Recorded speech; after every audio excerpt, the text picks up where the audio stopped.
Došli bismo na trem, otvorili kofer, postavili ručicu na ploču i pozvonili. Kad bi stanar otvorio vrata, rekli bismo: želeo bih da čujete jednu važnu poruku i pustili bismo ploču. Clayton Woodworth.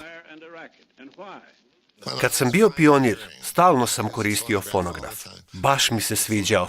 Ovo je uspravni fonograf. Imali smo i model koji se otvarao. Mogli ste da ga naslonite na kuk ako ste imali dovoljno snage, a mogli ste i da ga spustite na trem i ploča bi se čula skroz niz ulicu.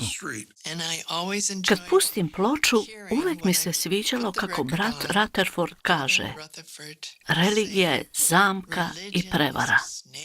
I onda bih gledala ljudima izraz lica, da li im se sviđa ili ne.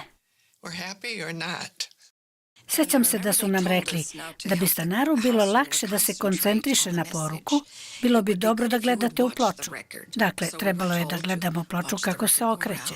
Naravno, malo bi nam se zavrtelo u glavi. Mnogo puta biste pokucali na vrata i postavili fonograf. Pre nego što bi stanar otvorio i shvatio šta se dešava, vi biste pustili ploču. Jedino što ste morali da pazite je da na fonografu imate pravu ploču. Ponekad biste kod kuće puštali ploče, na primjer, neku country muziku. Uzeo sam mamin fonograf i pustio jednu od svojih omiljenih boogie-woogie ploča. St. Louis Blues, sećam se. I ako bi vam kad krenete u službu slučajno ostala ploča koju ste slušali, I krene ona u službu s fonografom, podigne poklopac i kaže: imam važnu poruku, a ono boogie-woogie. Neki svedoci su fonograf od milja zvali Aaron, jer je pričao umjesto njih. Ali propovedalo se i na druge načine.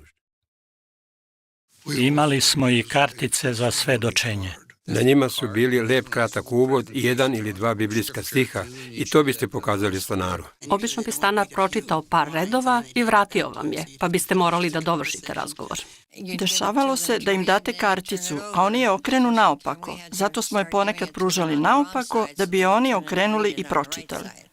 na kraju sam pomislila, mogu da im kažem zašto sam došla. Tako sam i uradila i to mi je bilo lakše.